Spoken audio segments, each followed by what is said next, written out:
Bill Petch is the co-chair of Allcan Australia and the former CEO of the Leukaemia Foundation. Now, Bill is a strong advocate for improving patient outcomes and delivering care of value to the cancer community. Bill believes that technology has a crucial role to play in this. Welcome, Bill. Michael, thanks for having me. You're welcome, Bill. Now, your role around technology, firstly, I looked at some of the work that you did with the Leukaemia Foundation and some groundbreaking and fantastic stuff that really helped improve the lives of those going through the battle.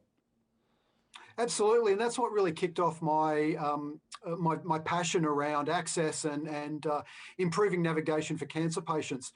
I did some really interesting and groundbreaking research in regards to the future state and patient experience, and uncovered something like 700 unmet needs in the blood cancer community. They were all really around access, and in reality, most of their needs aren't all that different in terms of needs of patients in the cancer community, because navigation, access, the desire to have greater control over your journey is much the same, across cancers. And what I've recognised is that, the work that we're doing right now, whilst good, if we want to really step it up, we really need to embrace the use of technology more fully. The OECD says that as much as 20% of our current medical costs are on wasted technology and procedures. Well, look, that's true, and it really depends on your treatment journey. But you can imagine that sometimes, because of the way in which we get treated in the cancer community right now, whilst you get access to great medicines, you don't always get access to the right medicine for you the first time, and so that leads to wastage. It also means that sometimes you're not going to get the right outcome, so you're going to be readmitted to hospital. It means that you're going to miss work. It means that you're going to have to relocate. There's a whole range of reasons why there's added costs in the health system. And if we can look at reforming the health system by utilising technology more fully, we can actually reduce the cost burden for everyone. So Allcan's primary care initiative that you're driving, what are you actually trying to achieve with this, Bill? What will be the outcome that you're seeking?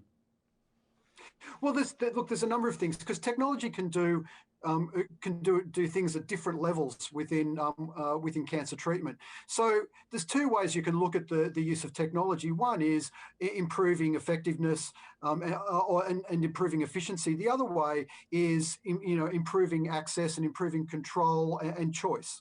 And so if you want to look at it from a patient perspective, and I think that this is the beauty of Allcan, we focus firstly on the patient journey. We want to be patient-centric, because if you are patient-centric, then you can actually understand how better to improve the outcomes for patients right along the journey. And that starts at diagnosis all the way along. But what technology can do for us is it can improve efficiencies. So it can improve diagnostics. It can improve and speed up the way in which medicines come to market. But importantly for patients, what it can do is that it can democratise information, just like it has in other sectors. It can speed up access. And so what that does for patients in particular is it increases control and it increases choice. And they're two of the things that patients desire and that patients say that they want and need time and time again. And it's something that we're really focused on at Allcan. Having personal experience of a recent hospital visit and my mum going through breast cancer, I know that self-autonomy, that ability to control your life in the slightest way and have some input is very important. Now, you recently had a ministerial roundtable, and a lot of these roundtables can end up talk fests. How confident are you that something positive and something definitive is going to come of it? How receptive were they? Well, look, they were very receptive, and we're very confident. And the reason being is that navigation is something that has always been in the top 2 or 3 issues for the cancer community and the health community in general. Because if you improve access and if you improve navigation, you'll improve outcomes. And that means increased survivability, increased quality of life. And who doesn't want that, right?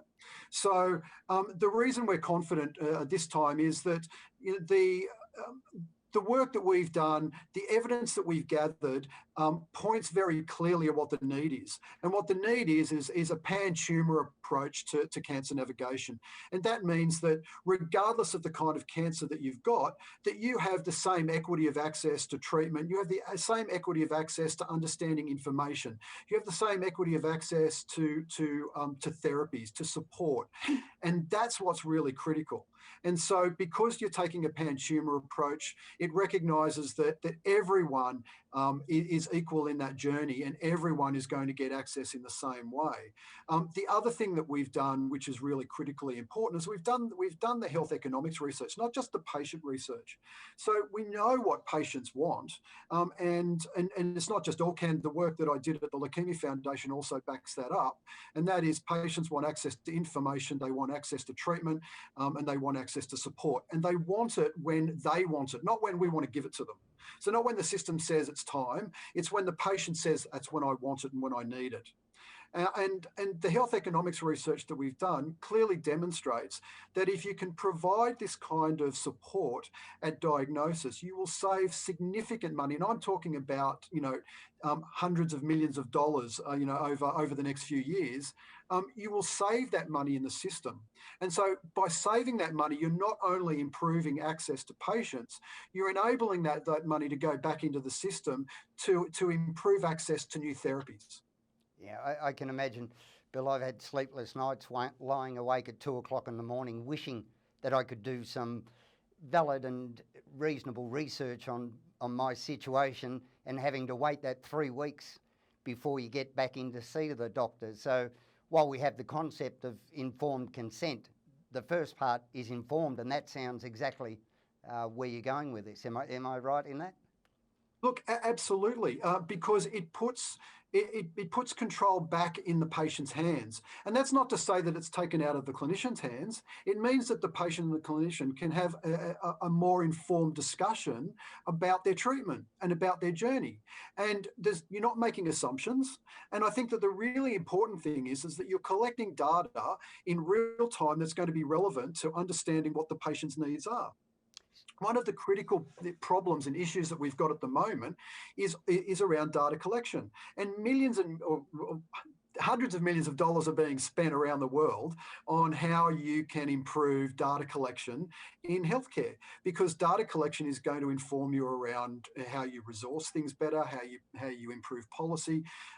There's a whole range of things that it's going to do, but the important thing is that if you put control back in the patient's hands, they will be more empowered and more engaged and more willing to work with the clinician and work with the system to improve access, not just for themselves, but for everyone else. The reality, as you've said, is, at 3 o'clock in the morning, you want to find something, it's very hard. Also, when people ask, can they collect your data, you're skeptical because you don't know what that data is going to be used for, don't know where that data is going to end up. But if you control the process from the get-go, if you're helping collect that data and you can see that data is helping you on your journey, you're more inclined to engage with the health system more. And the moment that you have real-time data that is patient-centric, it's going to enable you in terms of how you resource the system. It's going to enable you in terms of how you actually improve treatment for that patient, because you can connect them with a whole range of resources that you might not have known that they've needed. But really importantly, that in the future, government can make better decisions around policy and around how to improve access for patients. So, this is a really critical step forward in how we reform the health system and improve access for everyone. Well, Bill, it's been fascinating speaking to you today, and I can't tell you how much I'm looking forward to the day when patients really are able to have that informed consent by having the information, and it sounds exactly what this will facilitate. So thanks so much and good luck with everything, Bill, and please keep us in the loop. Thanks, Michael. Look, I'd be pleased to come back and talk to you about how the pilot goes, because you can see that, the patient-centric approach is the approach that's really going to create the greatest impact in the next few years. Definitely. So thanks for your time. Thank you, Bill. See you on the next show.